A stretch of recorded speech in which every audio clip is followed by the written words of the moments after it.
যাচ্ছে। আর এই খবর প্রকাশের পর থেকে গোটা দক্ষিণ এশিয়ায় ছড়িয়ে পড়েছে আতঙ্ক। বিশ্লেষকরা বলছেন, এটি শুধু একটি যুদ্ধ বিমান কেনা নয়, এটি এক নতুন শক্তির প্রতিধ্বনি।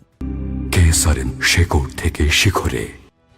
একসময় বাংলাদেশের আকাশে ভরসার প্রতীক ছিল পুরনো চীনা F7 বা রাশিয়ার MiG-21।